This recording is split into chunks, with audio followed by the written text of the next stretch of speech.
लोगों ने इससे पहले पढ़ा था मौद्रिक नीति, जो कि कौन बनाता है? आरबीआई जब प्रसारवादी मौद्रिक नीति बनाता है तो क्या करता है? मार्केट में पैसे को छोड़ता है, मार्केट में या अर्थव्यवस्था में पैसे को लेकर के आता है।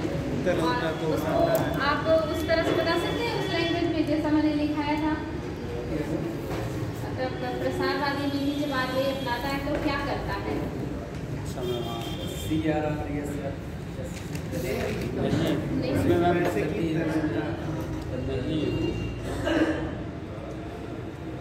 संडे था, एक दिन का गैप वो भूल गए आप लोग सब। उसमें मैम वो प्रसारवादी नीतियाँ को अपना आरबीआई जब ऐसी नीतियाँ, ऐसी मौद्रिक नीतियाँ बनाए जिससे अर्थव्यवस्था में मुद्रा का प्रवाह बढ़े, जैसा कि आपने शॉर्ट में बताया, तो उसे प्रसारवादी नीतियाँ कहते हैं। और संकुचनकारी नीतियाँ कब कहेंगे? जब आरबीआई ऐसी मौद्रिक नीतियाँ बनाए जिससे मुद्रा का जो प्रवाह है वो अर्थव्यवस्था में घटे या अर्थव्यवस्था से मुद्रा के प्रवाह को वो खींचे, तो कैसा हो जाता है? ये संकुचनकारी हो जाता। और एक सस्ती मौद्रिक नीति थी और महंगी मौद्रिक नीति थी। सस्ती मौद्रिक नीति के तहत आरबीआई क्या करता है? अब मनीष ये बता रहे थे आप, क्या था बेटी? बताएं।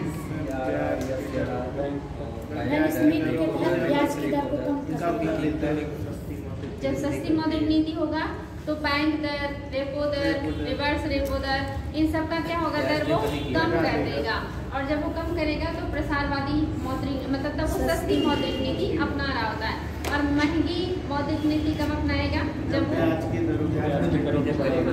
जिस दर पे आरबीआई बैंकों को देता है ऋण, वो दर जब वो बढ़ा देता है तो इसका मतलब क्या हो गया? वो महंगी मौद्रिक नीति का प्रयोग कर रहा है। ढीली मौद्रिक नीति में क्या था?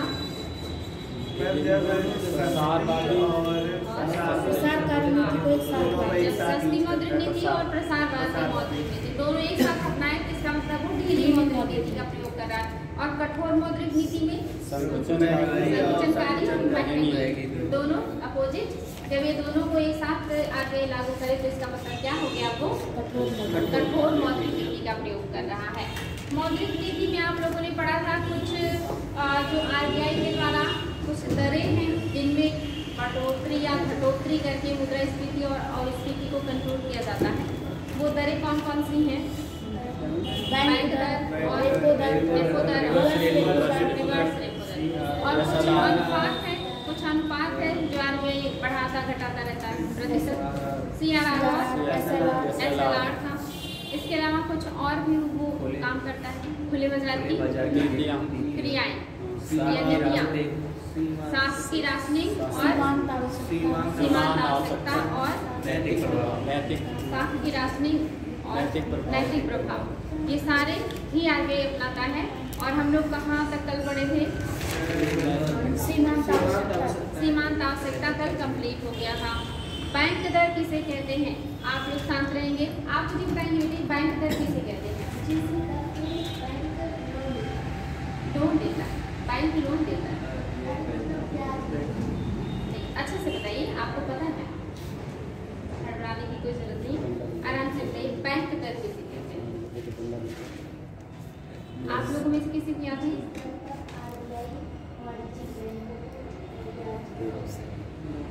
ऋण देता, दीर्घकालिक ऋण देता। दीर्घकालिक शब्द जोड़ना चाहिए। जिस दर पर आरबीआई वाणिज्यिक बैंकों को दीर्घकालिक ऋण देता है वो दर क्या कहलाता है? बैंक दर। अगर वो बैंक दर को बढ़ा रहा है तो इसका मतलब वो क्या कंट्रोल करना चाह रहा है? और अगर बैंक दर को घटा रहा है तो मुद्रास्फीति। नेक्स्ट है रेपो दर। बाबू आप बताएंगे रेपो रेट किससे कहते हैं? कोई आराम से, घबराने की कोई जरूरत नहीं है, आराम से याद रहता है। लेकिन जब टीचर्स इंडिविजुअल किसी को कह देते हैं तो घबरा जाते हैं, है ना? पता नहीं मनीष याद है? आरबीआई वाणिज्यिक बैंकों को अल्पकालिक ऋण देता है। जिस दर पर आरबीआई वाणिज्यिक बैंकों को अल्पकालिक ऋण देता है वो क्या कहलाता है? रेपो रेट कहलाता है। और रिवर्स रेपो रेट वाणिज्यिक बैंक जमा करते हैं RBI के पास। जिस दर में RBI चाहे ये कहिए कि वाणिज्यिक बैंकों से अल्पकाल के लिए ऋण लेता है, या ये कहिए कि जिस दर पर वाणिज्यिक बैंक अल्पकाल के लिए अपने पैसे RBI को देते हैं या RBI के पास जमा करते हैं, वो क्या हो जाता है? रिवर्स रेपो दर हो जाता है। खुले बाजार की क्रियाओं में क्या किया जाता है? खुले बाजार की या CRR क्या है? What is CRR? Cash reserve ratio. क्या है बताइए? ये मैम मतलब कि जो वाणिज्यिक अनुसूचित बैंक हैं वो पूरा जो कैश है वो मतलब ऋण में ना बांट दे, इसके लिए RBI एक निर्धारित प्रतिशत निर्धारण करते हैं कि वो मतलब बैंक अपने पास रखे कैश के रूप में। बिल्कुल, बहुत अच्छे। यानी कि जो बैंक है उनके टोटल NDTL का, नेट डिमांड और टाइमलाइन का, यानी कि हिंदी में क्या कहेंगे इसको? निबल देयता। हाँ, निबल देयता एवं मांग जमाएं, जो समय जमाएं होती है, इसको क्या करता है? इसका टोटल, इसका जो होता है, इसका कुछ प्रतिशत जो RBI निर्धारित करता है वो बैंकों को RBI के पास नगद रूप में रखना पड़ता है, जिस पर RBI उनको कोई ब्याज नहीं देता है, इससे उनको कोई फायदा नहीं होता है। लेकिन ये बैंकों को टूटने से बचाने के लिए, ग्राहकों के उन पर विश्वास को कायम रखने के लिए RBI करता है।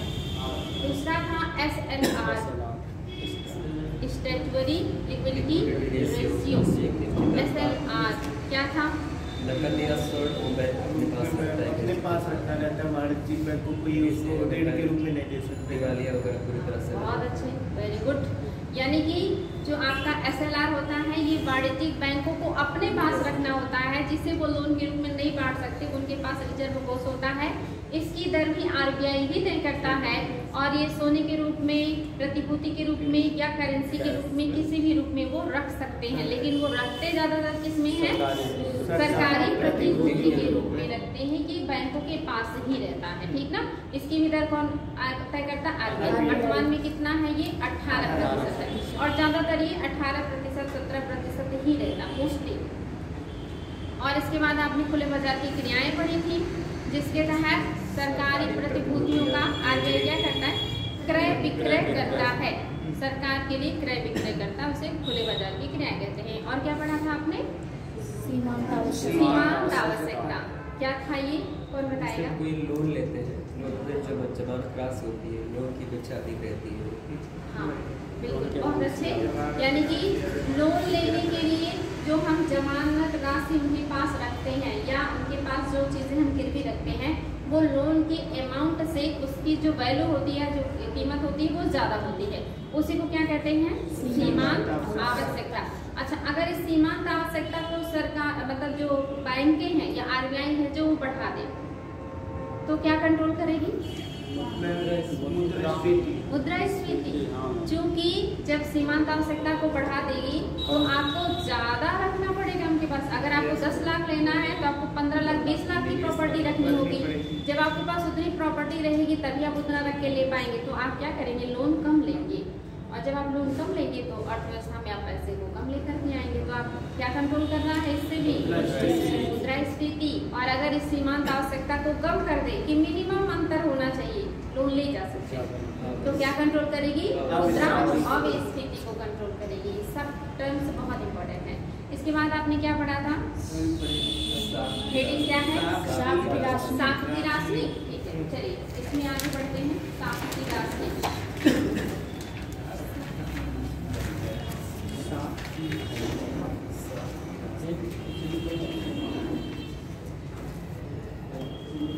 और यहाँ से याद रखिएगा बेटे, जहाँ से आप लोगों ने लिखा ना आपका सीमांत आवश्यकता, यहाँ से गुणात्मक नियंत्रण चल रहा है RBI का, गुणात्मक नियंत्रण। इसके पहले मात्रात्मक नियंत्रण था, यहाँ से क्या चल रहा है? गुणात्मक नियंत्रण चल रहा है। इसमें सीमांत आवश्यकता आपने लिखा था, साख की राशनिंग आपको करना है, राशनिंग ऑफ क्रेडिट। इसमें नोट कीजिएगा, साख की राशनिंग के अंतर्गत RBI वाणिज्यिक बैंकों से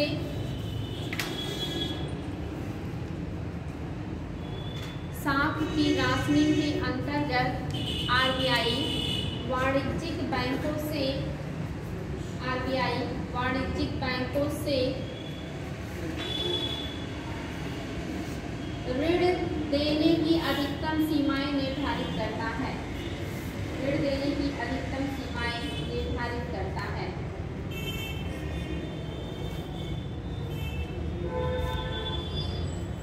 अधिकतम सीमाएं निर्धारित करता है। ऋण देते समय वाणिज्यिक बैंक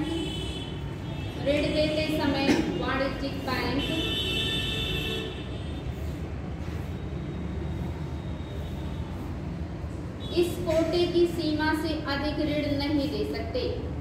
ऋण देते समय वाणिज्यिक बैंक इस कोटे की सीमा से अधिक ऋण नहीं दे सकते। ऋण देते समय वाणिज्यिक बैंक इस कोटे की सीमा से अधिक ऋण नहीं दे सकते।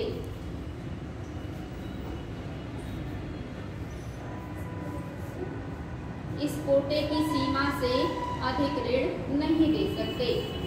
यह सीमा या तो किसी उपयोग विशेष के लिए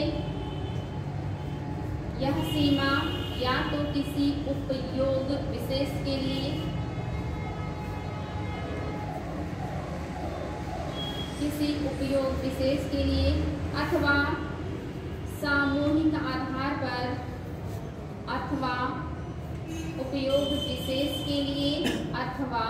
सामूहिक आधार पर तय की जाती है।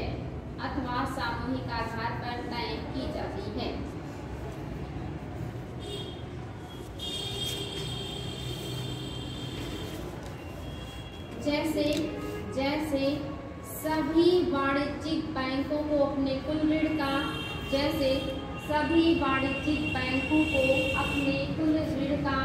हाईलाइट कीजिएगा, वेरी इंपॉर्टेंट। सभी वाणिज्यिक बैंकों को अपने कुल ऋण का 40%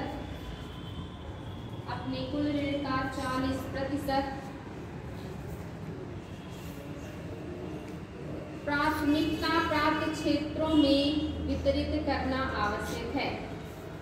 40% प्राथमिकता प्राप्त क्षेत्रों में वितरित करना आवश्यक है। प्राथमिकता प्राप्त क्षेत्रों में वितरित करना आवश्यक है। प्राथमिकता प्राप्त क्षेत्रों में कुल ऋण का वेरी इंपॉर्टेंट। प्राथमिकता प्राप्त क्षेत्रों में कुल ऋण का 18% ऋण प्राथमिकता प्राप्त क्षेत्रों में कुल ऋण का 18% ऋण कृषि क्षेत्र को दिया जाता है।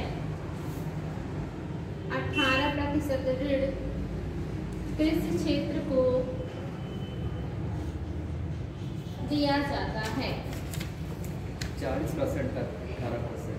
हाँ, 40% का 18% ऋण कृषि क्षेत्र को दिया जाता है।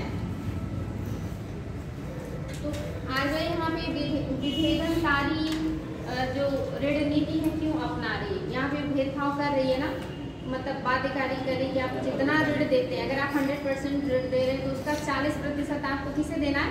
प्राथमिकता प्राप्त क्षेत्रों को देना है। और उस 40% का भी 18% आपको कंपलसरी आपको किसको देना है? कृषि क्षेत्र को देना है। तो यहाँ पे वो कहीं ना कहीं भेदभाव कर रही है ना, जबरदस्ती कर रही है आरबीआई जो है बैंकों के साथ या वाणिज्यिक बैंकों के साथ कि आपको टोटली, जैसे वाणिज्यिक बैंक क्यों चाहेंगे कि वो किसान को या गरीब लोगों को प्राथमिकता प्राप्त, मतलब जो गरीब लोग हैं, जो पिछड़े लोग हैं, जो ऐसे क्षेत्रों से आते हैं जिनको आसानी से ऋण नहीं मिलता या जिनको बैंक आसानी से ऋण नहीं लेना चाहते।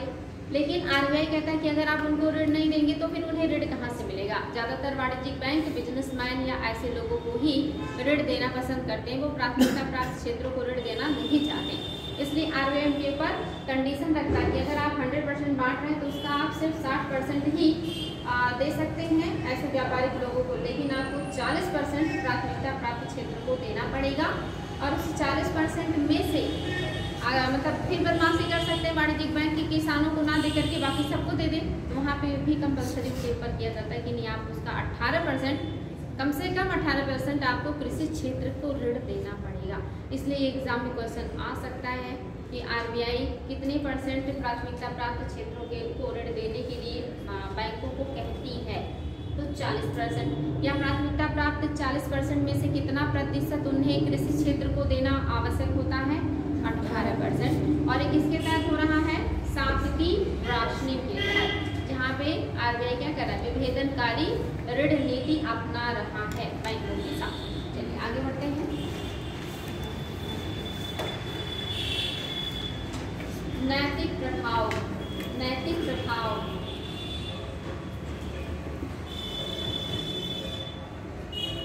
यह केंद्रीय बैंक द्वारा अन्य वाणिज्यिक बैंकों से, यह केंद्रीय बैंक द्वारा अन्य वाणिज्यिक बैंकों से, यह केंद्रीय बैंक द्वारा अन्य वाणिज्यिक बैंकों से अपनी नीतियों का अनुपालन कराने की दृष्टि से, अपनी नीतियों का अनुपालन कराने की दृष्टि से जारी किए गए उपदेशों, अपनी नीतियों का अनुपालन कराने की दृष्टि से जारी किए गए उपदेशों और दबावों का मिला जुला स्वरूप है। उपदेशों और दबावों का मिला जुला रूप है, मिला जुला रूप है, मिला जुला स्वरूप है, कह सकते हैं मिला जुला स्वरूप है।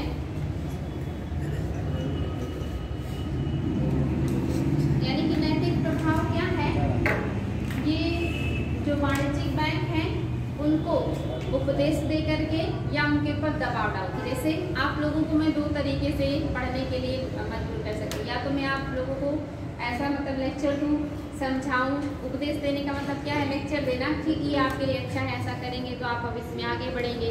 या तो मैं आपके ऊपर दबाव बनाऊँ कि अगर आप इसका उत्तर मुझे नहीं देंगे तो मैं कल आगे नहीं बढ़ूंगी, या फिर मैं आप लोगों को पनिश करूँगी। 2 तरीके होते हैं, या तो दबाव बनाए या तो उपदेश दें।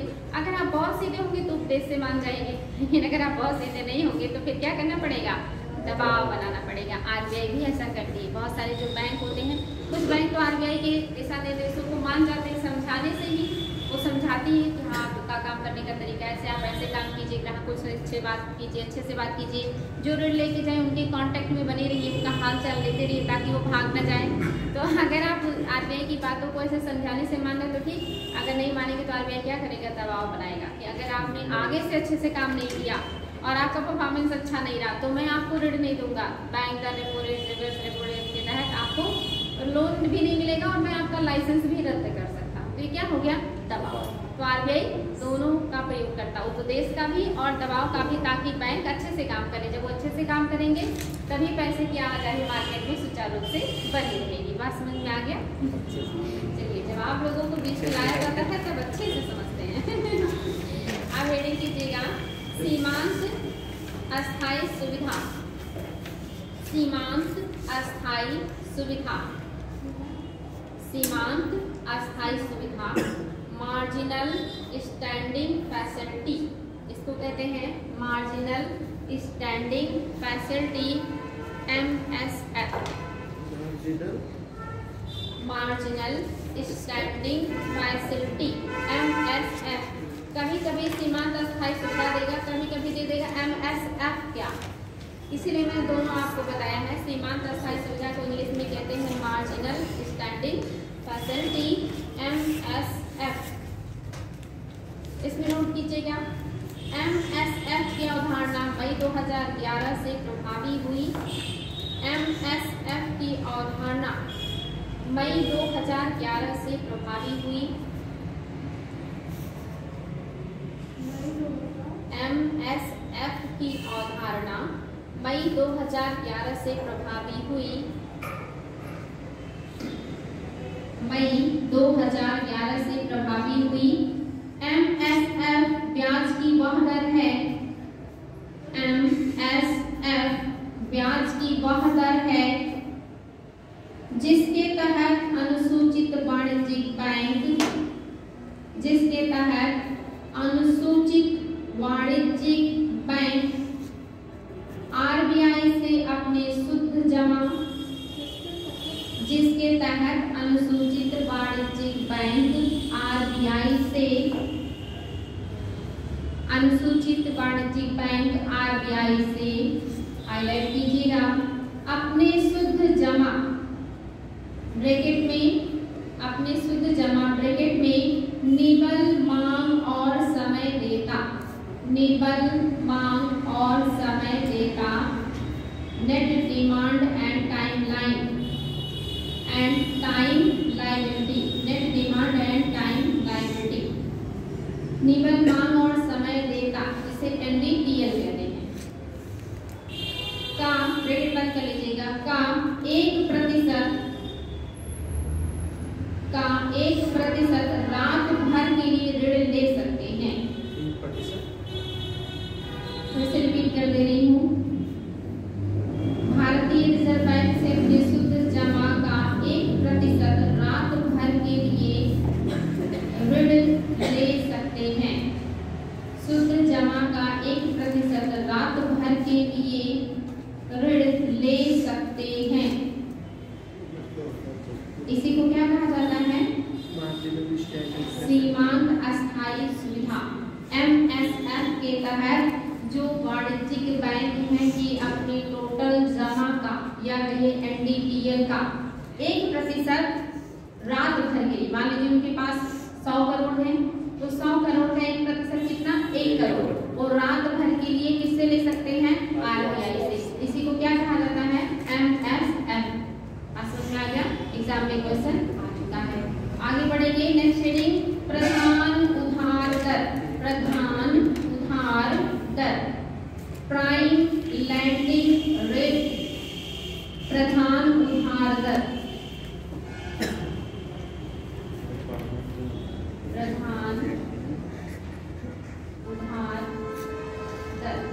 इसको कहते हैं prime lending rate PLR। Prime lending rate प्रधान उधार दर। नोट कीजिएगा क्या है ये? प्रधान उधार दर वह ब्याज दर होती है जिस पर प्रधान उधार दर वह ब्याज दर होती है जिस पर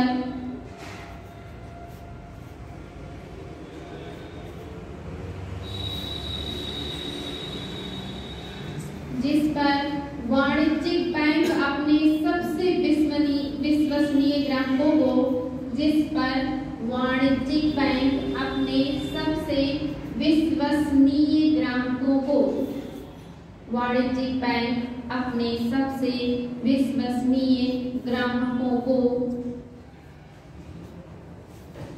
ऋण देने के लिए तैयार होते हैं। ऋण देने के लिए तैयार होते हैं।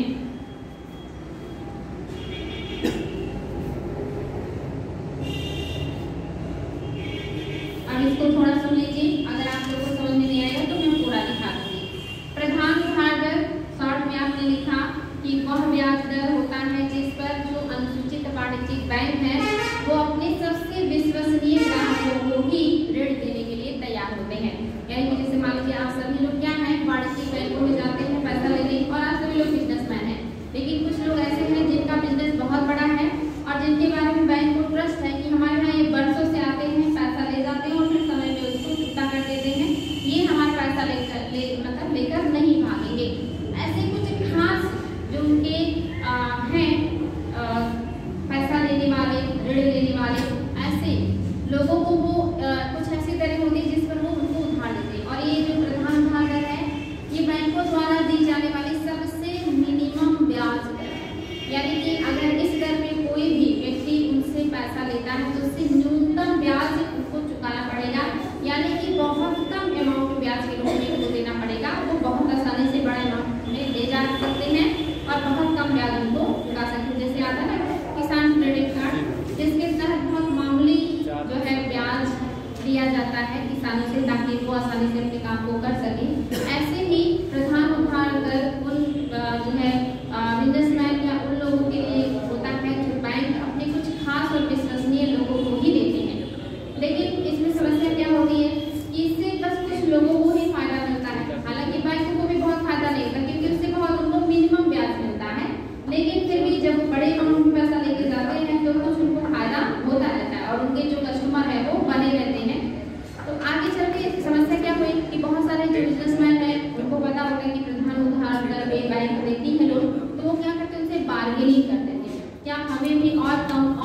में और कम ब्याज में दीजिए उधार, हम आपके बहुत पुराने कस्टमर हैं या हम आपके बहुत विश्वसनीय हैं, आप हमें जानते हैं। इस टाइप से क्या बार्गेनिंग करते थे बैंकों से, जिससे बैंकों को भी क्या मतलब एक तरीके से बैंक में भेदभाव कर जाते थे, किसी को बहुत कम रेट पे, किसी को थोड़ा और ज़्यादा रेट पे, किसी को थोड़ा और ज़्यादा रेट पे वो पैसे दिया करते थे, जिससे कहीं ना कहीं क्या हो रहा था, भेदभाव हो रहा था।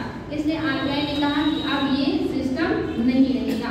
अब कोई भी बैंक अपनी किसी भी खास ऋणदाता को क्या करेगा, किसी प्रधान उधार दर पे ऋण नहीं देगा। तो ये दर क्या हो गई, अभी समाप्त हो गई है, अभी कोई भी प्रधान उधार दर नहीं है। बस समझ में आया? अब इसे नोट कराने की जरूरत है क्या, समझ में आ गया? ठीक है, आगे बढ़ेंगे। तो अब क्या चल रहा है, हेडिंग कीजिएगा आधार दर। प्रधान उधार दर की जगह पे अब क्या आ गया है, आधार दर, बेस रेट। आधार दर जिसे इंग्लिश में कहते हैं बेस रेट। आधार दर में क्या है, आरबीआई या भारतीय रिजर्व बैंक ने प्रधान उधार दर PLR, आरबीआई ने PLR आधारित उधार देय प्रणाली के स्थान पर PLR आधारित उधार देय प्रणाली के स्थान पर उधार देय प्रणाली के स्थान पर जुलाई 2010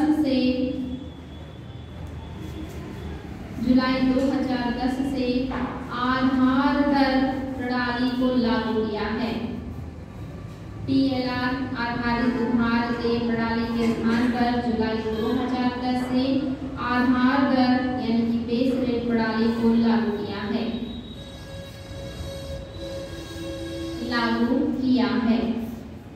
आधार दर वह ब्याज दर है जिसके नीचे आधार दर वह ब्याज दर है जिसके नीचे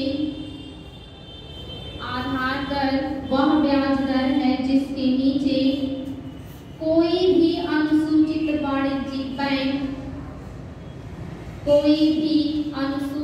वाणिज्यिक बैंक अपने ग्राहकों को कोई भी ऋण नहीं प्रदान करेगा। कोई भी अनुसूचित वाणिज्यिक बैंक अपने ग्राहकों को कोई भी ऋण प्रदान नहीं करेगा या कोई भी ऋण नहीं प्रदान करेगा।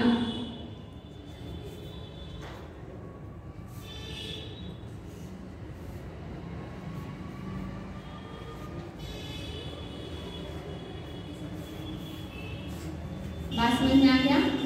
यानी कि बेस रेट क्या है, इस रेट के नीचे अब कोई भी बैंक किसी को उधार नहीं देगा। ये मिनिमम रेट आरबीआई ने तय कर दिया, अब कोई भी बार्गेनिंग नहीं कर सकता है। इसके पहले लोग क्या करते थे, मोल भाव करते थे बैंकों के साथ, अब ये नहीं कर सकते। आगे बढ़ेंगे।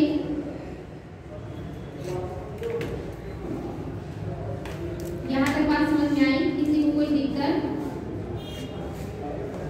हेडिंग कीजिएगा वाणिज्यिक बैंकों का वर्गीकरण। वाणिज्यिक बैंकों का वर्गीकरण।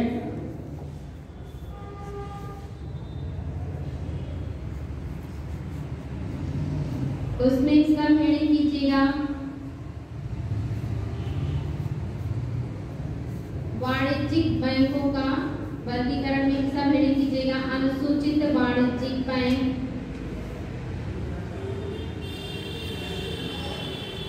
वाणिज्यिक बैंक दो प्रकार के होते हैं, एक तो हो गया आपका अनुसूचित वाणिज्यिक बैंक और दूसरा होगा गैर अनुसूचित। पहले अनुसूचित को जान लीजिए।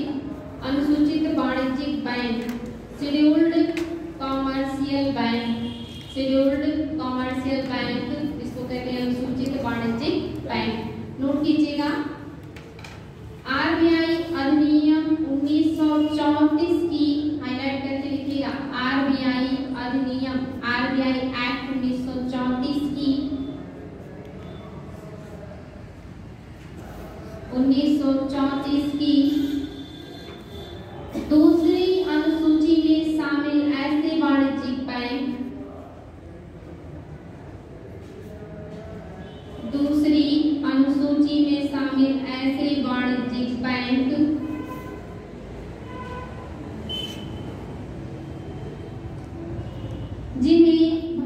भारतीय रिजर्व बैंक के दिशा निर्देशों के अनुसार शामिल ऐसे वाणिज्यिक बैंक जिन्हें आरबीआई के दिशा निर्देशों के अनुसार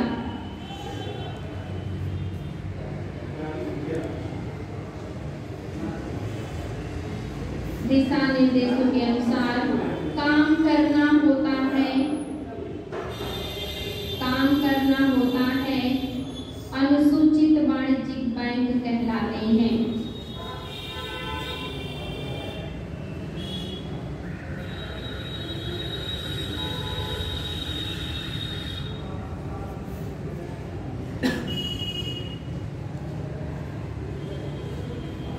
क्या ये डिटेल लिखना चाहेंगे कि कौन कौन से कंडीशन होते हैं अनुसूचित वाणिज्यिक बैंकों के लिए? लिखवा दें अमाउंट वगैरह में। हाँ लिखवा दें। ठीक है। पहला पॉइंट क्या मतलब निम्नलिखित शर्तें हैं वाणिज्यिक बैंकों के लिए। निम्नलिखित शर्तें वाणिज्यिक बैंकों के लिए निम्नलिखित शर्तें। पहला पॉइंट, बैंक की पूंजी और संचित कोष में बैंक की पूंजी और संचित कोष में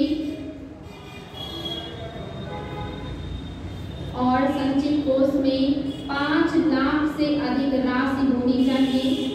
बैंक की पूंजी और संचित कोष में 5 लाख से अधिक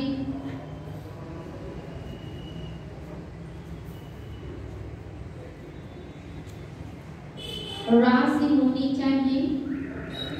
5 लाख से अधिक राशि होनी चाहिए। ओके बेटी, नेक्स्ट पॉइंट, भारतीय रिजर्व बैंक को आरबीआई को इस बात की संतुष्टि होनी चाहिए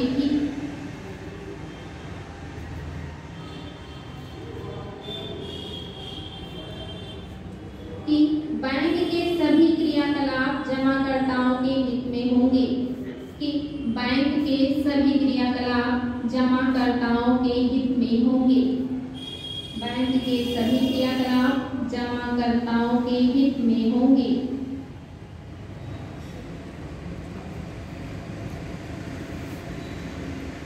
आगे, भारतीय रिजर्व बैंक द्वारा या आरबीआई द्वारा अनुसूचित किए जाने वाले बैंकों को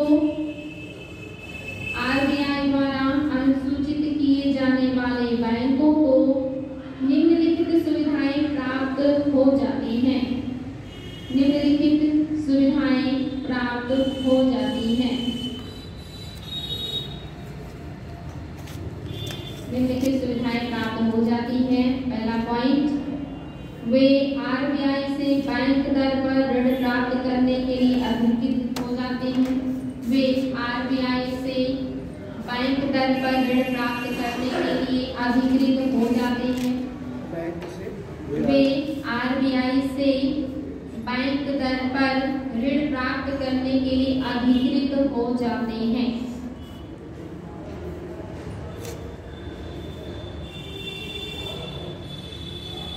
दूसरा पॉइंट, ऐसे बैंकों को आरबीआई प्रथम श्रेणी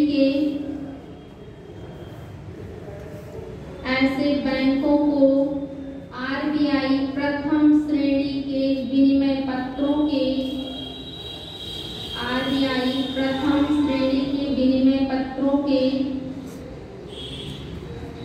पुनर्बट्टा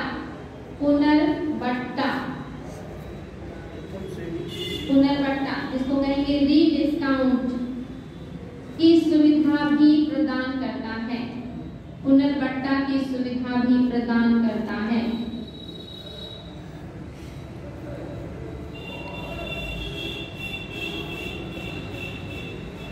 तो अनुसूचित वाणिज्यिक बैंक मतलब कि वो वाणिज्यिक बैंक जो आरबीआई अधिनियम 1934 के दूसरे श्रेणी में मतलब रजिस्टर्ड होते हैं।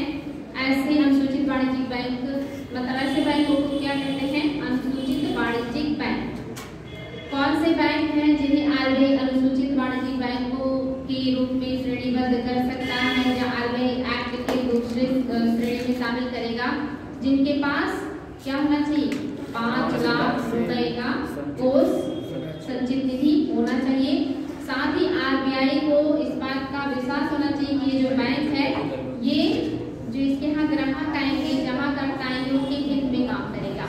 और अगर वो सूची में शामिल हो जाते तो आरबीआई से उन्हें स्वतः कौन से फायदे मिलेंगे? आरबीआई से वो बैंक दर पर दीर्घकाल के लिए ऋण ले सकते हैं और दूसरा उनको पुनर्बट्टा करने का भी क्या होगा? अधिकार मिलेगा आरबीआई की तरफ से। अब नेक्स्ट स्टडी कीजिएगा गैर अनुसूचित वाणिज्यिक बैंक।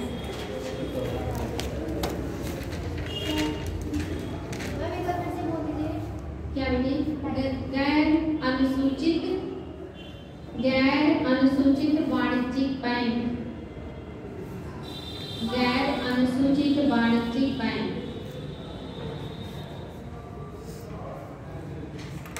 ऐसे बैंक जो आरबीआई अधिनियम 1934 की, ऐसे बैंक जो आरबीआई अधिनियम 1934 की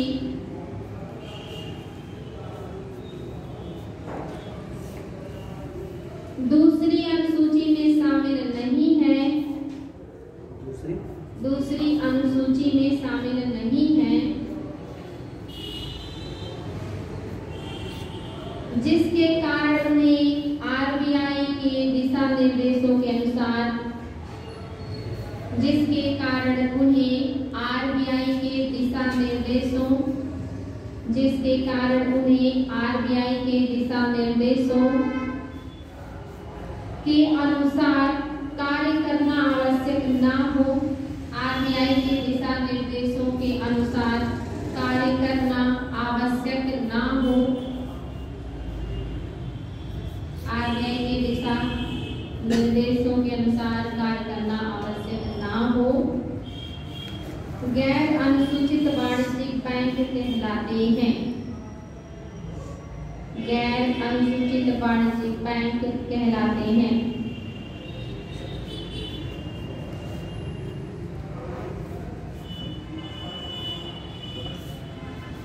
ऐसे बैंक सामान्यतः आरबीआई से ऋण लेने के अधिकारी नहीं होते क्योंकि ये उसकी दूसरी अनुसूची में शामिल नहीं है। लेकिन कभी विपरीत परिस्थिति आए तो आरबीआई से ऋण के लिए जो है डिमांड कर सकते हैं, उनसे कह सकते हैं कि आप हमारी हेल्प करिए, वो आरबीआई के ऊपर है। लेकिन ये आधिकारिक रूप से उनसे डिमांड नहीं कर सकते क्योंकि ये आरबीआई एक्ट 1934 की दूसरी अनुसूची में शामिल नहीं होते और ये आरबीआई के दिशा निर्देशों को मानने के लिए भी बाध्य नहीं होते। अब इसके बाद है आपके जो वाणिज्यिक बैंक है, अनुसूचित मतलब जो अनुसूचित वाणिज्यिक बैंक है, ये दो प्रकार के होते हैं। एक होता है देशी बैंक और एक होता है विदेशी बैंक। ऐसा कोई बैंक जिसमें 50% से ज्यादा हिस्सेदारी भारतीय व्यक्ति या भारतीय संस्थाओं का हो, वो बैंक क्या होगा? देशी बैंक होगा। और ऐसा बैंक जिसमें 50% से ज्यादा जो पैसे का योगदान हो वो विदेशी व्यक्ति या संस्था का हो, तो कैसा बैंक हो गया? विदेशी बैंक हो गया। तो इसमें तो कोई डाउट नहीं है ना, इसको आई थिंक लिखना भी नहीं पड़ेगा आप लोगों को। ठीक है, तो हो सकता है कभी आ जाए। तो स्वामित्व जब 50% से ज्यादा इंडियंस का होगा तो देशी होगा, और उस बैंक में स्वामित्व अगर 50% से ज्यादा किसी फॉरेनर का होगा तो क्या हो जाएगा? वो विदेशी बैंक हो जाएगा। नेक्स्ट है आपका, देखिए क्वेश्चन है कि भारत में किसी वाणिज्यिक बैंक की परिसंपत्ति में क्या शामिल होता है?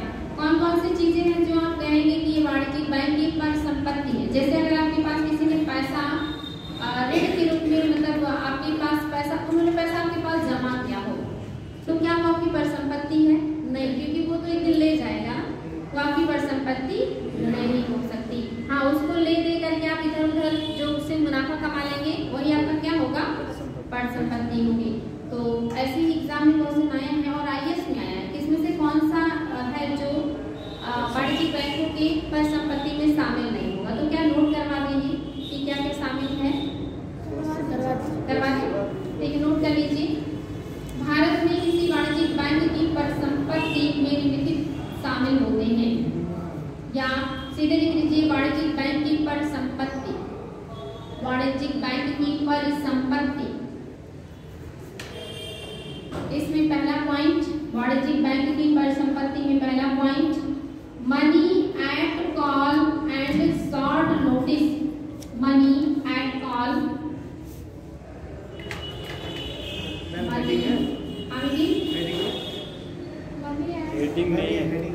हेडिंग पॉइंट है, कौन कौन सी संपत्ति में है उसके परिसंपत्ति में क्या क्या है। तो पहला है money at call rate, money at call and short notice. Money at call आपने पढ़ा था ना, कॉल मनी नोटिस मनी, वही है money at call and short notice. Money at call and short notice पहला पॉइंट। दूसरा निवेश, जिसे इन्वेस्टमेंट कहते हैं, निवेश कॉमा ऋण। निवेश, अगर आपने निवेश किया तो आपकी संपत्ति है कि नहीं। अगर आपने किसी से ऋण लिया तो भी आपकी संपत्ति, क्योंकि आपको वो देना पड़ेगा। तो ऋण कॉमा और अग्रिम, और अग्रिम निवेश ऋण और अग्रिम, यानी अग्रिम को एडवांस कहते हैं, ठीक ना। निवेश ऋण और अग्रिम ये भी है। Next point certificates of deposit.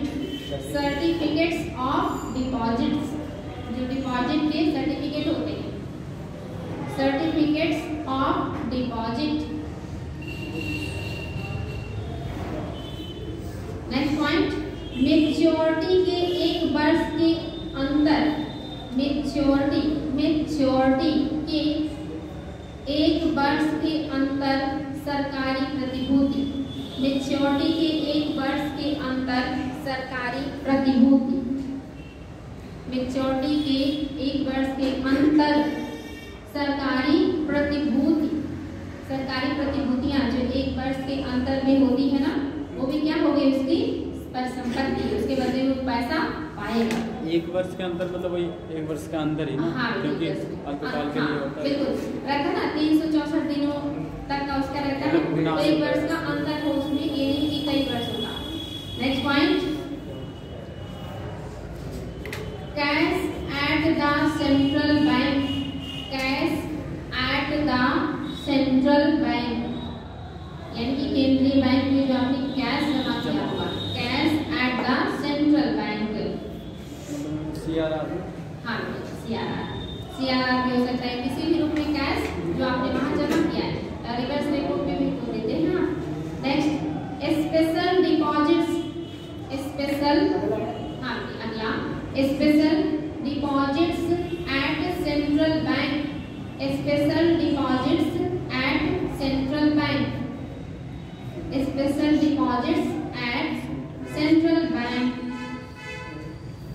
Next bills discounted, bills discounted, bills discounted, यानी कि ऐसे बिल्स जो डिस्काउंट में आपके पास होते हैं, वो आप क्या करेंगे, जब उनको वापस करेंगे तो मिलेगा ना आपको उसके पैसे।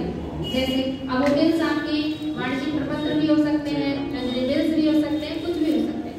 तो जिसमें आपका धन लगा हो, जिससे आपको धन मिले, वो आपका क्या हो गया सर, परिसंपत्ति है। बाकी आपकी वाणिज्यिक बैंकों की परिसंपत्ति नहीं होगी।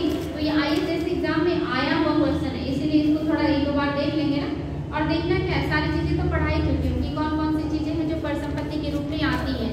चेक हो गया, डिमांड ड्राफ्ट हो गया, या आपके बॉन्ड्स हो गए, या आपके डिवेंचर्स हो गए, या आपके प्रतिभूतियां हो गई, ये सब क्या है, एसेट्स है, मतलब वो पैसे आप उससे प्राप्त कर सकते हैं।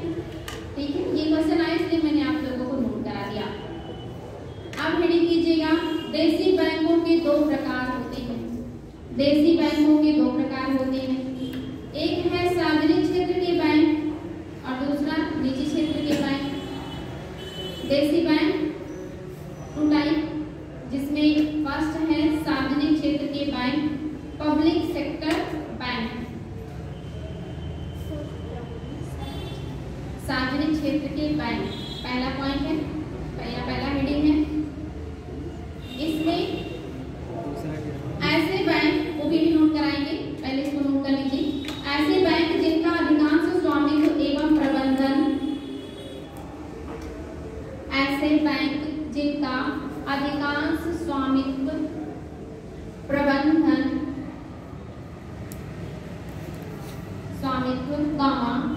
प्रबंधन, नियंत्रण प्रत्यक्ष या परोक्ष, प्रबंधन, नियंत्रण प्रत्यक्ष या परोक्ष, इसी को प्रत्यक्ष या अप्रत्यक्ष कह सकते हैं। प्रत्यक्ष या परोक्ष सरकार के हाथ में हो, प्रत्यक्षता या परोक्षता सरकार के हाथ में हो, ये कौन सा बैंक कहलाएगा? सार्वजनिक क्षेत्र का बैंक।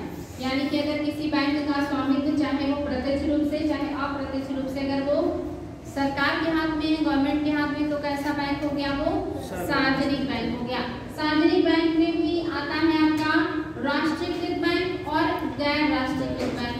तो इसी के अंदर एक सब हेडिंग मतलब करिएगा, राष्ट्रीयकृत bank, nationalised bank, nationalised bank, राष्ट्रीयकृत बैंक। जब किसी निजी संपत्ति का सरकार द्वारा अधिग्रहण, जब किसी निजी संपत्ति का सरकार द्वारा अधिग्रहण कानून के द्वारा किया जाता है, जब किसी संपत्ति का सरकार द्वारा अधिग्रहण कानून के द्वारा किया जाता है तो कानून के द्वारा किया जाता है तो यह प्रक्रिया राष्ट्रीयकरण कहलाता है। कानून के द्वारा किया जाता है तो यह प्रक्रिया राष्ट्रीयकरण कहलाता है। कानून के द्वारा किया जाता है तो यह प्रक्रिया राष्ट्रीयकरण कहलाता है।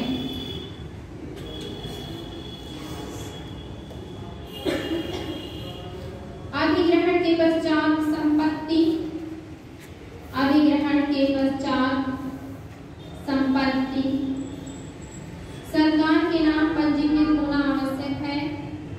अधिग्रहण के पश्चात संपत्ति सरकार के नाम पंजीकृत होना आवश्यक है।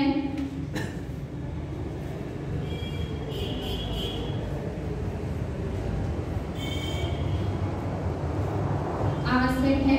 वे बैंक राष्ट्रीयकृत बैंक की श्रेणी में आते हैं।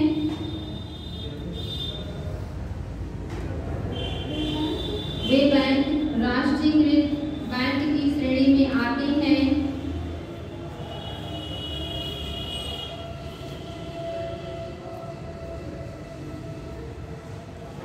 जो निजी क्षेत्र के बैंक के रूप में स्थापित हुए थे, किंतु जो निजी क्षेत्र के बैंक के रूप में जो निजी क्षेत्र के बैंक के रूप में स्थापित हुए थे, किंतु निजी क्षेत्र के बैंक के रूप में स्थापित हुए थे, किंतु कानूनी प्रक्रिया के द्वारा 1969 कानूनी प्रक्रिया के द्वारा 1969 1969 व 1980 में जिनके स्वामित्व का अधिग्रहण कर लिया गया था, जिनके स्वामित्व का अधिग्रहण कर लिया गया।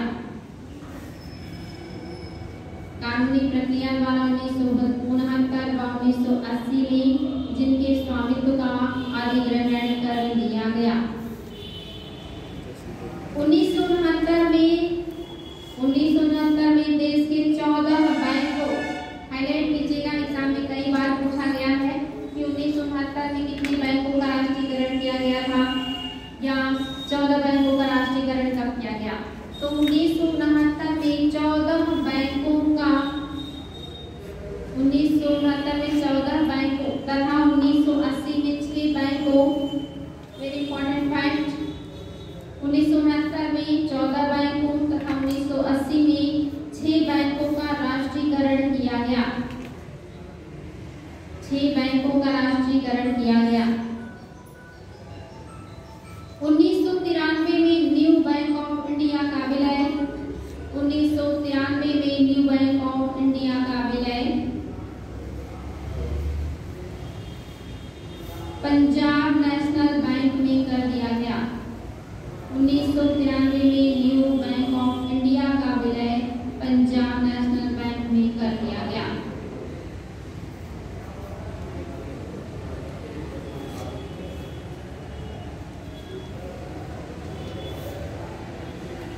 नेक्स्ट हेडिंग गैर राष्ट्रीयकृत बैंक। गैर राष्ट्रीयकृत बैंक भारत सरकार के ऐसे बैंक जिनके गैर राष्ट्रीयकृत बैंक भारत सरकार के ऐसे बैंक जिनकी स्थापना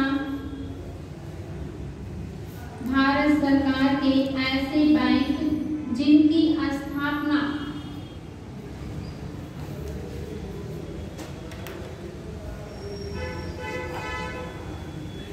सरकारी स्वामित्व या निजी स्वामित्व के रूप में की गई है।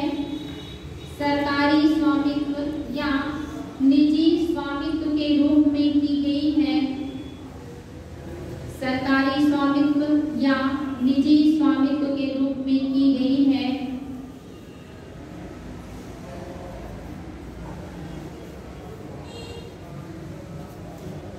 किंतु उन बैंकों का सरकार द्वारा बाजार की शर्तों पर अधिग्रहण किया गया हो। किंतु उन बैंकों का सरकार द्वारा किंतु उन बैंकों का बाजार की शर्तों पर अधिग्रहण किया गया हो।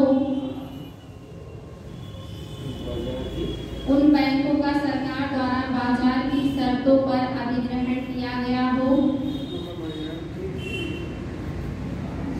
उन बैंकों का सरकार द्वारा बाजार की शर्तों पर अधिग्रहण किया गया हो। ऐसे बैंक गैर राष्ट्रीयकृत बैंक कहलाते हैं। ओके बेटी, फिर से रिपीट करें पूरा।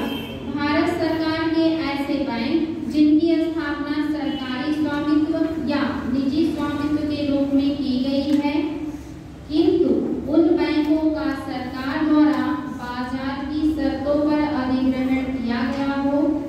ऐसे बैंक गैर राष्ट्रीयकृत बैंक कहलाते हैं।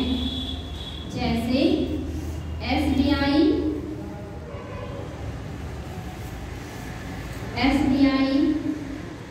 एवं अन्य सहयोगी बैंक, जैसे एसबीआई एवं अन्य सहयोगी बैंक व आईडीबीआई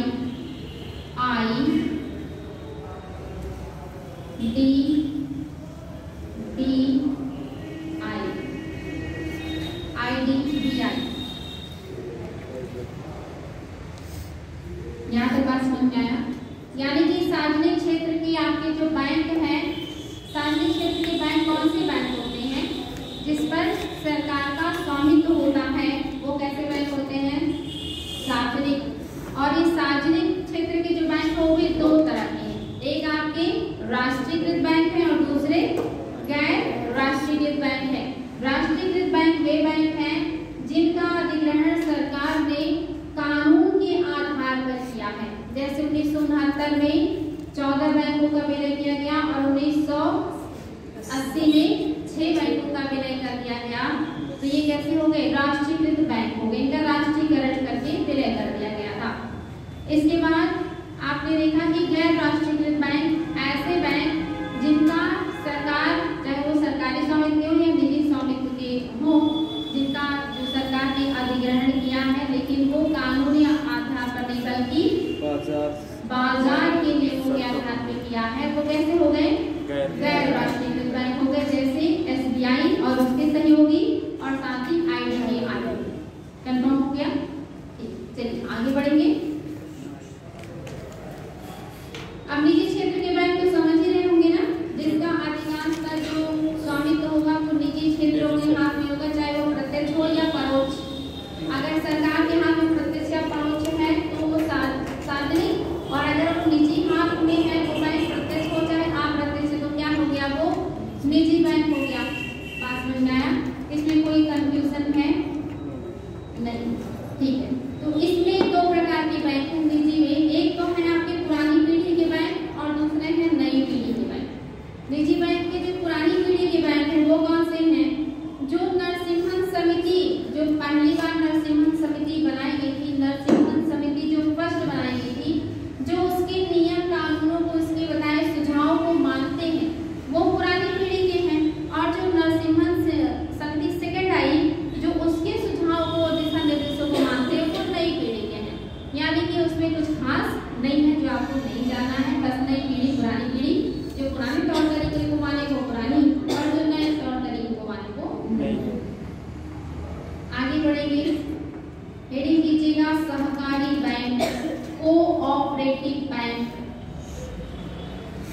सहकारी बैंक जिसे कहते हैं कोऑपरेटिव बैंक।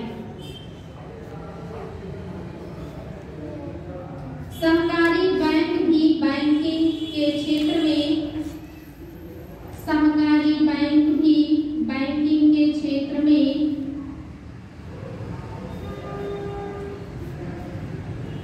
सहकारी बैंक भी बैंकिंग के क्षेत्र में आधारभूत कार्य संपन्न करते हैं। बैंकिंग के क्षेत्र में आधारभूत कार्य संपन्न करते हैं, लेकिन ये वाणिज्यिक बैंकों से भिन्न होते हैं। लेकिन ये वाणिज्यिक बैंकों से भिन्न होते हैं क्योंकि वाणिज्यिक बैंकों का गठन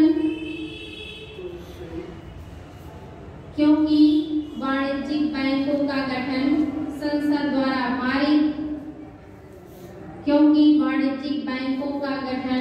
संसद द्वारा पारित अधिनियम से होता है। क्योंकि वाणिज्यिक बैंकों का गठन संसद द्वारा पारित अधिनियम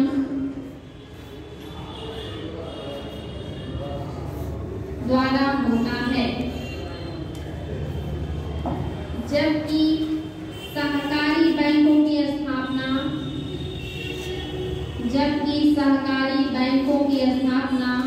अलग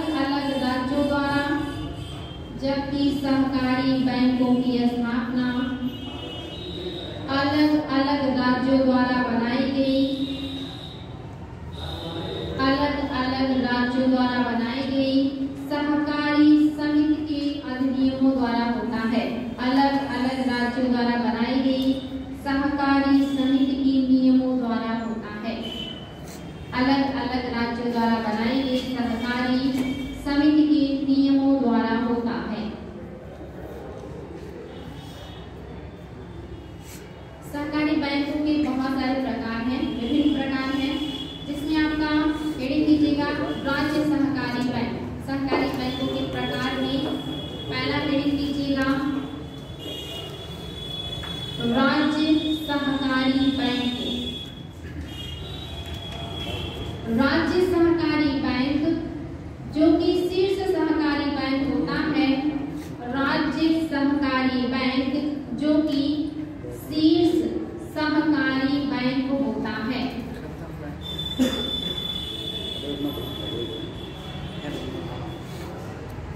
शीर्ष सहकारी बैंक होता है का कार्यक्षेत्र किसी राज्य के अंदर तक ही सीमित होता है। का कार्यक्षेत्र किसी राज्य के अंदर तक ही सीमित होता है।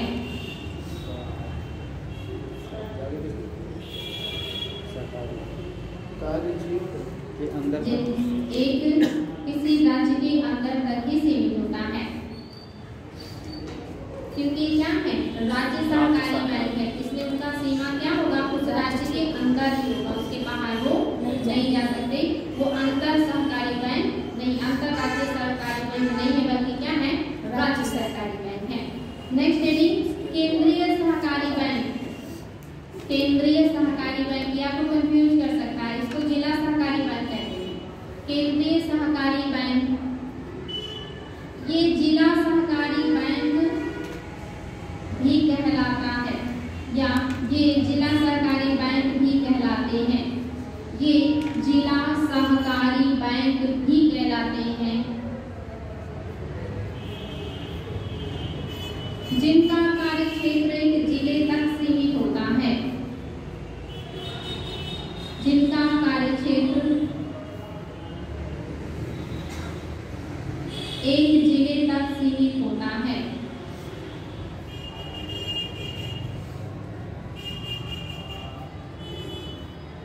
नेक्स्ट हेडिंग कीजिएगा, आईएएस में क्वेश्चन आ चुका है, बेसल मानक। बेसल मानक, बेसल मानक, ये क्वेश्चन आ चुका है। बेसल मानक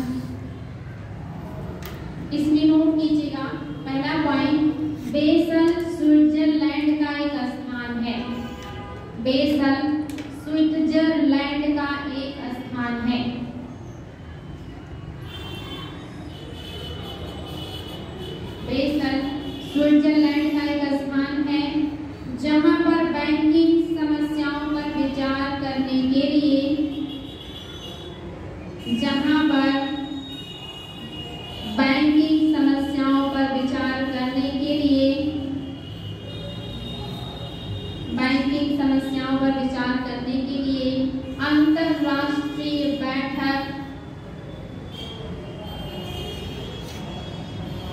अंतरराष्ट्रीय बैठक आयोजित किए जाते हैं। अंतरराष्ट्रीय स्तर की बैठक आयोजित की जाती है।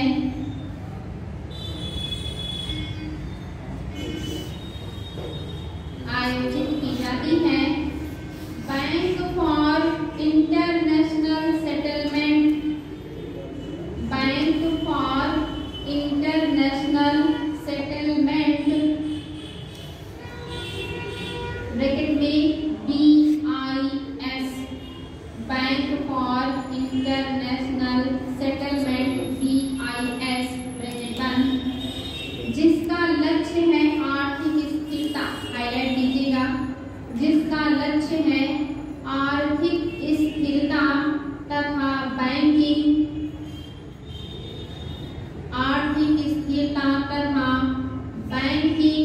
विनियमों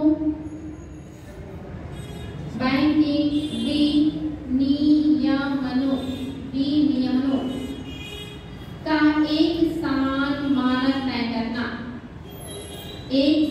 मानक तय करना। BIS का मुख्यालय बेसल में है। BIS का मुख्यालय बेसल में है। बेसल में है। और बेसल कहाँ है? स्विट्जरलैंड में, बेसल में है। Next point Basel, next point Basel bracket में फर्स्ट, सेकेंड एवं थर्ड। बेसल लिखिएगा, बेसल के आगे ब्रैकेट में लिखिएगा फर्स्ट सेकंड, हाँ इस तरह से फर्स्ट, सेकेंड एवं third, first second third. Basel first, second एवं थर्ड ब्रैकेट बंद मानक बैंक जोखिम प्रबंध से संबंधित है। बहुत इंपॉर्टेंट पॉइंट है, बैंक जोखिम प्रबंधन से संबंधित है। बैंक जोखिम प्रबंधन से संबंधित है, जो बैंकों को आकस्मिक संकटों से निपटने के लिए, जो बैंकों को आकस्मिक संकटों से निपटने के लिए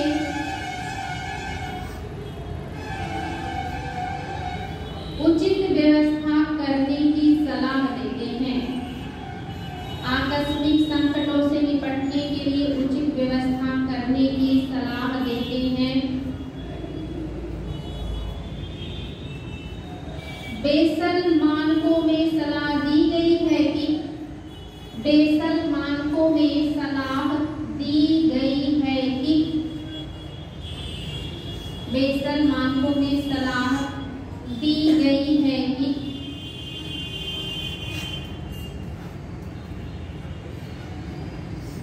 बैंक अपनी गैर निष्पादनकारी परिसंपत्तियों, बैंक अपनी गैर निष्पादनकारी संपत्तियों ब्रैकेट में NP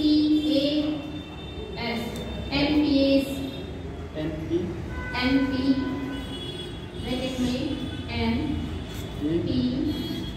NPAS non performing assets कहते हैं ना इसको, NPAS ब्रैकेट बंद की समस्या से निपटने के लिए BA में जो चली जाती है, हाँ वही गैर निष्पादनकारी परिसंपत्तियों से निपटने के लिए ये बोल रहे हैं कि समस्या से निपटने के लिए अपने ऋण वितरण की प्रक्रिया निपटने के लिए अपने ऋण वितरण के प्रक्रियागत नियमों को पूरा करें। अपने ऋण वितरण के प्रक्रियागत नियमों को पूरा करें।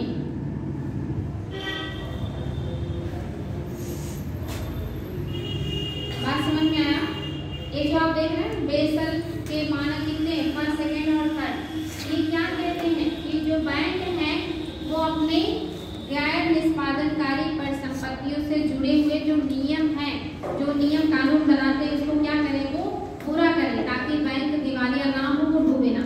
अभी हम आगे आपको बताएंगे कि एनपीए क्या है। नॉर्मली आपने सुना होगा अखबारों में कि जो बैंक है उनसे जब बहुत ज्यादा लोग ऋण ले जाते हैं और जो ऋण है वो वापस चुकता नहीं करते हैं, ऐसे में बैंकों को जो नुकसान होता है, उनकी जो परिसंपत्तियां नुकसान हो जाती हैं, उसी को कहा जाता है नॉन परफॉर्मिंग एसेट्स, गैर निष्पादनकारी परिसंपत्तियां। जिस परिसंपत्ति का उन्हें फायदा नहीं मिला, उसका निस्तारण या निष्पादन नहीं हुआ। ठीक ना?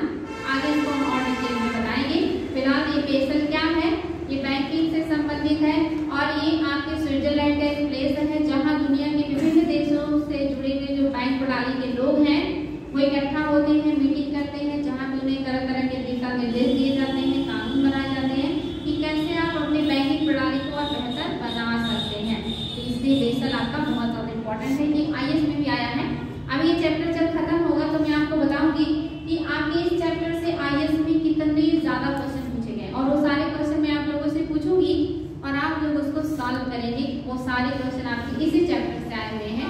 आप सॉल्व करेंगे तो आपको खुद पता चलेगा कि कैसे क्वेश्चन आईएएस में बनते हैं, किस तरह के क्वेश्चन इस चैप्टर से आईएएस में बनाए गए हैं और वो आप लोग सॉल्व कर पा रहे हैं कि नहीं कर पा रहे हैं। अगर आप रिविजन करके आएंगे तो कल हम इस चैप्टर को खत्म करके इससे जितने आईएएस में क्वेश्चन बने हैं वो आप लोगों के सामने रखेंगे। ठीक? और उसे आप लोगों को सॉल्व करना है। इसलिए इस चैप्टर को मैं जब से पढ़ा रही हूँ, जो भी 5-6 क्लास हुआ है, आप लोग उसको रिवीजन करके आइएगा। कल ये चैप्टर खत्म होगा और कल इस चैप्टर से मैं सारे क्वेश्चन पूछूंगी जितने आईएएस में आए वो सारे। ठीक? चलिए आगे बढ़ेंगे। तो आपने लिखा बेसल के बारे में। नेक्स्ट पॉइंट, भारत के द्वारा 1999 बेसल फर्स्ट मानक, भारत के द्वारा 1999 में बेसल प्रथम या फर्स्ट मानक, भारत के द्वारा 1999 में बेसल फर्स्ट, आपने फर्स्ट, सेकेंड, थर्ड लिखा है ना, तो बेसल फर्स्ट मानक और मार्च 2009 में बेसल सेकेंड मानक को स्वीकार किया गया।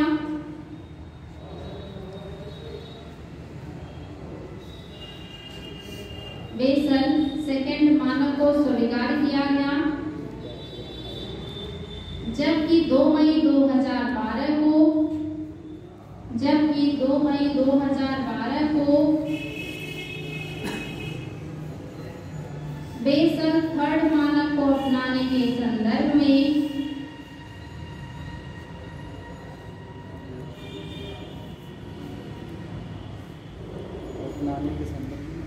2012 को बेसल थर्ड मानक को अपनाने के संदर्भ में आरबीआई ने भारतीय बैंकों के लिए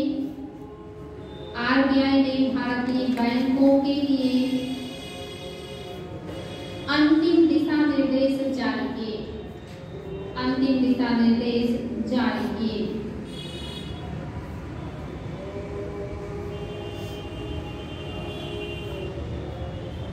अब हेडिंग कीजिएगा अन्य बैंकिंग संस्थाएं।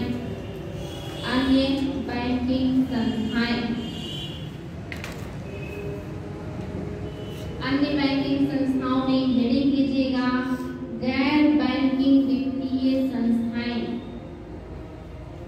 गैर बैंकिंग वित्तीय संस्थाएं।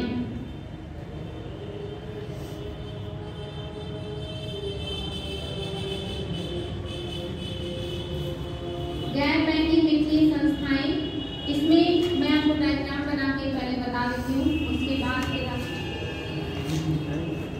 याद आ रहा है।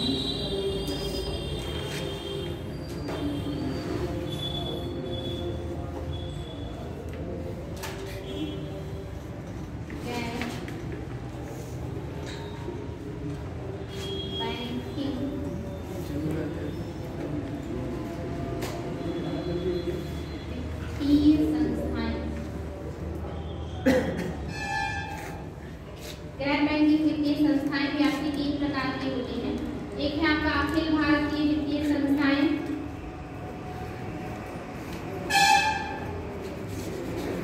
अखिल भारतीय समझ रहे हैं? जी ma'am, all India.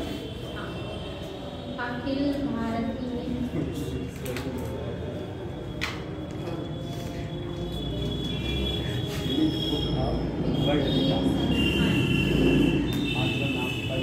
Akhil Bharatiya वित्तीय संस्थाएं, और दूसरा है गैर बैंकिंग वित्तीय कंपनियां, गैर बैंकिंग वित्तीय कंपनियां, गैर बैंकिंग वित्तीय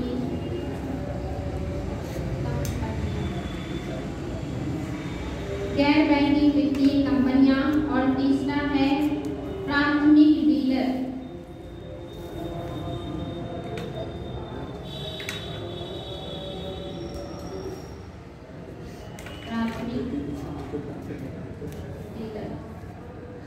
प्राथमिक डीलर। जो आपका अखिल भारतीय वित्तीय संस्थाएं हैं, इसमें पॉइंट लिखिएगा भारतीय निर्यात आयात बैंक। अखिल भारतीय, हाँ, इसमें भारतीय निर्यात आयात बैंक, भारतीय निर्यात आयात बैंक, निर्यात आयात बैंक।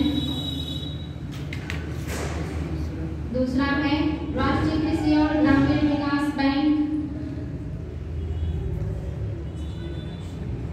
राष्ट्रीय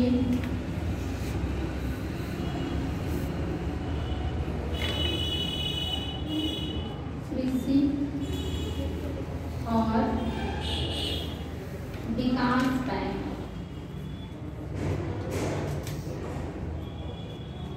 राष्ट्रीय कृषि और विकास बैंक नहीं, राष्ट्रीय कृषि और ग्रामीण विकास, ग्रामीण विकास बैंक, राष्ट्रीय आवास बैंक, यहाँ पे ग्रामीण होगा, और ग्रामीण विकास बैंक। तीसरा है राष्ट्रीय आवास बैंक, राष्ट्रीय आवास बैंक, और नेक्स्ट है भारतीय लघु उद्योग विकास बैंक, भारतीय लघु उद्योग विकास बैंक।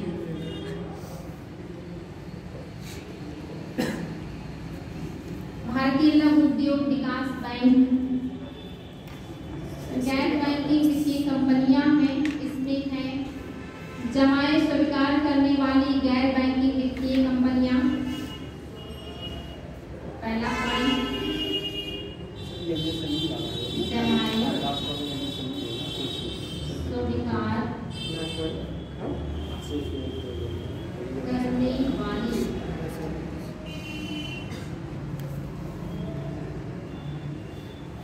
गैर बैंकिंग वित्तीय कंपनियां, जमाए स्वीकार करने वाली गैर बैंकिंग वित्तीय कंपनियां। दूसरी है जमाए स्वीकार न करने वाली गैर बैंकिंग वित्तीय कंपनियां।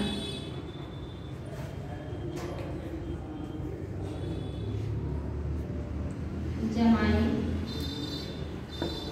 स्वीकार न करने वाली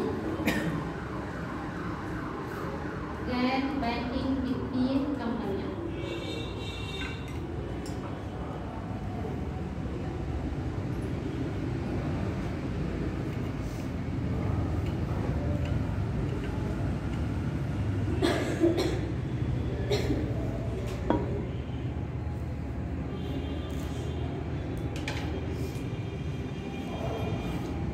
हो गया हेडिंग? अब हेडिंग करिएगा भारतीय लघु उद्योग विकास बैंक, भारतीय लघु उद्योग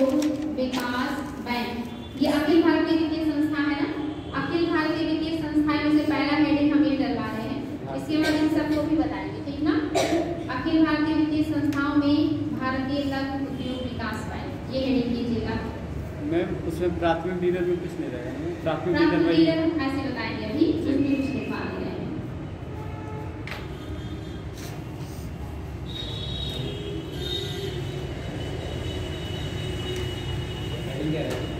हेडिंग है भारतीय लघु उद्योग विकास bank, small industries development bank. भारतीय लघु उद्योग विकास बैंक जिसका इंग्लिश है small industries development bank, SIDBI कहते हैं, इस नाम में आया है small industries development bank of India, SIDBI, SIDBI,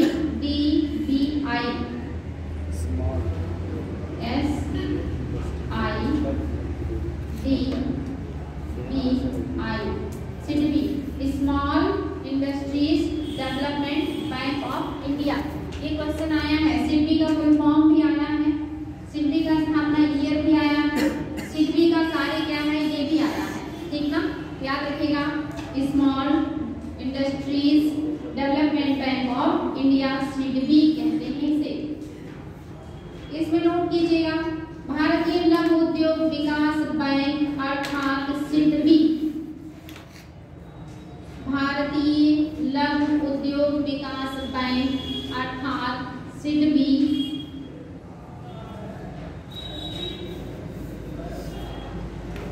भारतीय लघु उद्योग विकास बैंक अर्थात सिडबी की स्थापना 2 अप्रैल 1990 को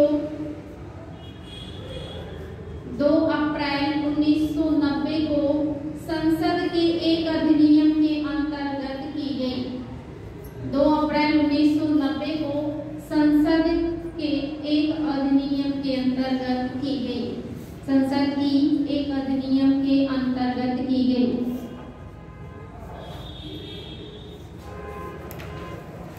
यह छोटे स्तर के औद्योगिक इकाइयों की स्थापना, इम्पोर्टेंट पॉइंट है, यह छोटे स्तर की औद्योगिक इकाइयों की स्थापना,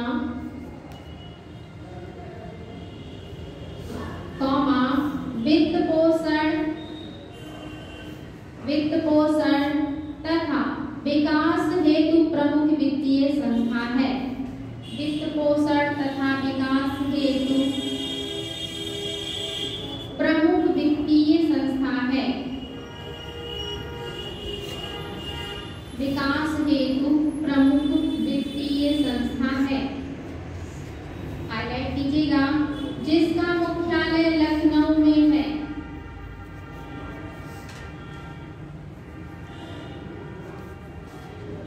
जिसका मुख्यालय लखनऊ में है। सिडबी की स्थापना के बाद लघु उद्योग क्षेत्रों के, सिडबी की स्थापना के बाद लघु उद्योग क्षेत्रों के लिए जो काम, लघु उद्योग क्षेत्रों के लिए जो काम IDBI, लघु क्षेत्रों के लिए जो काम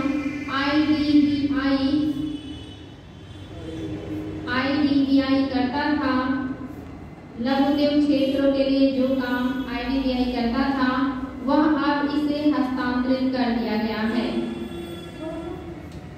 फिर से रिपीट कर रहे हैं, सिडबी की स्थापना के बाद लघु उद्योग क्षेत्रों के लिए जो काम IDBI करता था, वह अब इसे हस्तांतरित कर दिया गया है।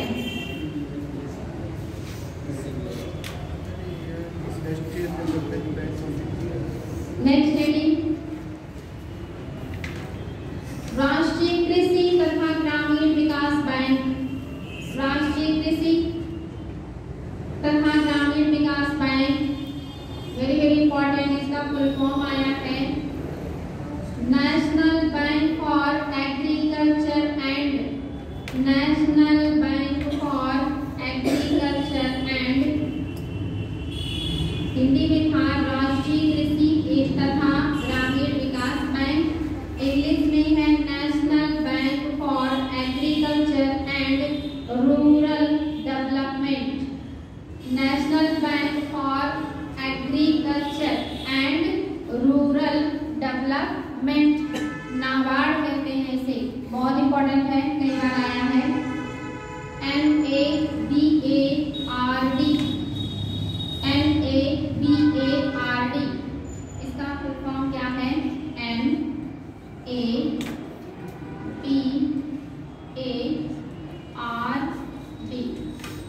नेशनल एग्रीकल्चर क्या है बताइए? National bank for agriculture and rural development. बिल्कुल, नेशनल बैंक और एग्रीकल्चर एंड रूरल डेवलपमेंट, इसका फुल फॉर्म दिया है, नाबार्ड का फुल फॉर्म नोट कीजिएगा। इसमें देश में कृषि एवं ग्रामीण विकास हेतु वित्त उपलब्ध कराने वाली, देश में कृषि एवं ग्रामीण विकास हेतु, देश में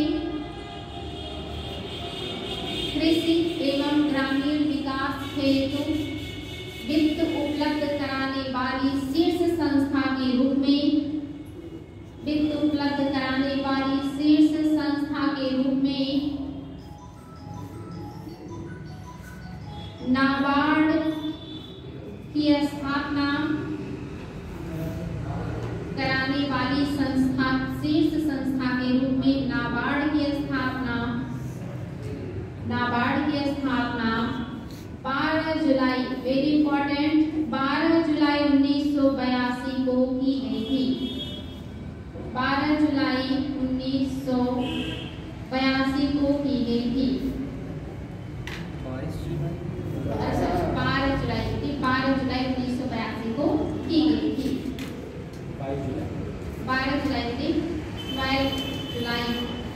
12 जुलाई 1982 को की गई थी। आगे अब ये आए हैं क्वेश्चन कि इसका फुल फॉर्म क्या है और इसकी स्थापना कब हुई थी, इसकी स्थापना क्यों हुई है। तो पहली बात तो इसकी स्थापना कब हुई है? 12 जुलाई 1982 को। क्यों हुआ है? तो ग्रामीण और कृषि क्षेत्रों के विकास के लिए हुआ है इसकी स्थापना। इसका फुल फॉर्म क्या है? नेशनल बैंक और एग्रीकल्चर एंड रूरल डेवलपमेंट। तो ये सारे क्वेश्चन भी आए हुए हैं, इसको याद रखिएगा। ये क्वेश्चन कई बार है कि कृषि क्षेत्र को वित्त उपलब्ध कराने वाली शीर्ष संस्था का नाम नाबार्ड। ये क्वेश्चन भी आया कि जो मतलब नाबार्ड है, इससे किसान भी ऋण ले सकते हैं? नहीं ले सकते। ये ऐसे संस्थाओं को ऋण देगी जो कृषि को ऋण प्रदान करेंगे। जैसे RBI वाणिज्यिक बैंकों में है, वाणिज्यिक बैंकों को ऋण देता है। ऐसे जो कृषि क्षेत्र के विकास के लिए होंगे बैंक, उनको ऋण कौन देगा? नाबार्ड देगा। और जो छोटे मोटे उद्योगों को ऋण प्रदान करने का काम करेगा वो सिडबी करेगा। तो सबके लिए अलग अलग क्षेत्र बना दिया गया। तो यहाँ किसान डायरेक्ट जाके ना पैसा ले सकते ना पैसा जमा कर सकते। ये अन्य बैंकों को ऋण देगा जो कृषि और रूरल जो क्षेत्र है उनके विकास के लिए बनाए जाएंगे। ठीक ना, ये क्वेश्चन भी आ चुका है।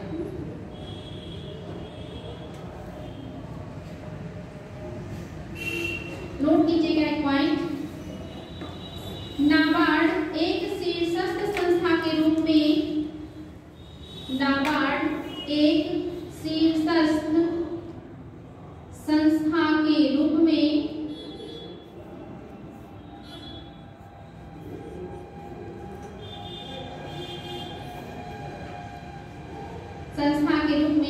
अनेक वित्तीय संस्थाओं जैसे क्षेत्रीय ग्रामीण बैंक, राज्य सहकारी बैंक,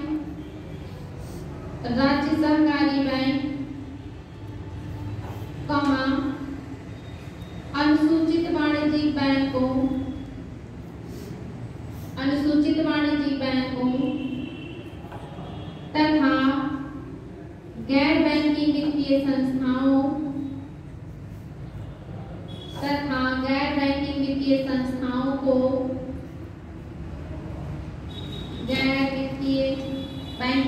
संस्थाओं को पुनर्वित्त सुविधाएं प्रदान करता है। प्रदान करता है।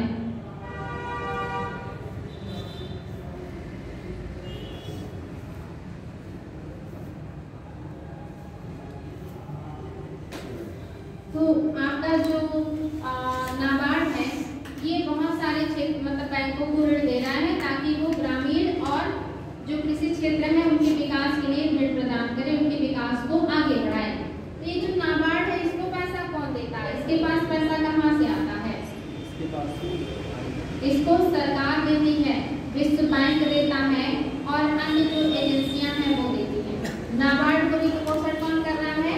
गवर्नमेंट कर रही है, विश्व बैंक कर रहा है, वर्ल्ड बैंक कर रहा है और कुछ अन्य एजेंसियां हैं जो इसको वित्त देती हैं। इसलिए उस वित्त को पुनर्वित्तीयन कर रहा है। आपने लिखा ना, पुनर्वित्तीयन करता है किसे?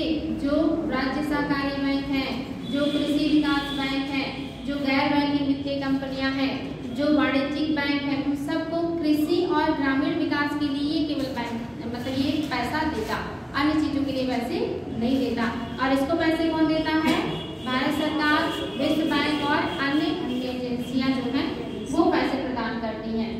तो याद रखिएगा, वर्तमान में नाबार्ड को ज्यादा पैसे कौन दे रहा है? सरकार दे रही है। और इसमें अगर 100% में से ज्यादातर हिस्सा सरकार दे रही है तो इसमें 0.4% RBI का, मतलब बहुत कम है। 0.4% ही केवल RBI ही इसको वित्त पोषण करता है।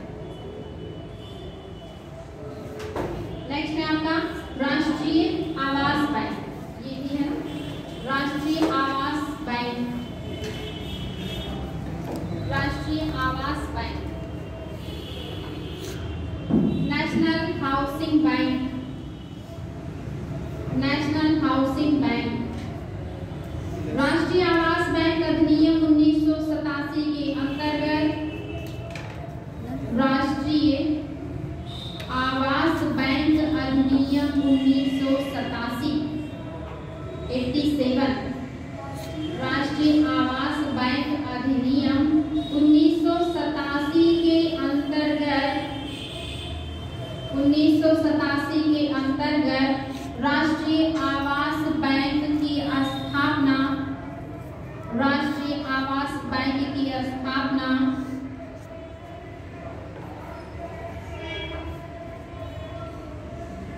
9 जुलाई 1988 में की गई। 9 जुलाई 1988 में की गई, 1988 में की गई। नेक्स्ट पॉइंट, राष्ट्रीय आवास बैंक RBI के, राष्ट्रीय आवास बैंक RBI के, राष्ट्रीय आवास बैंक RBI के संपूर्ण स्वामित्व में है, संपूर्ण स्वामित्व में है।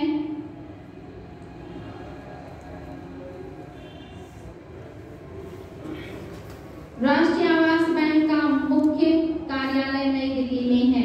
राष्ट्रीय आवास बैंक का मुख्य कार्यालय नई दिल्ली में है, मुख्य कार्यालय नई दिल्ली में। तो राष्ट्रीय आवास बैंक की स्थापना अधिनियम, राष्ट्रीय आवास बैंक अधिनियम 1987 के तहत 1988 में हुआ और ये पूर्णतः किसके स्वामित्व में है? RBI। ये लोग भी पढ़ने आ रहे हैं, अब लग रहा है क्लास ओवर करना पड़ेगा। पता नहीं कहाँ से मधुमक्खियाँ आ रही हैं।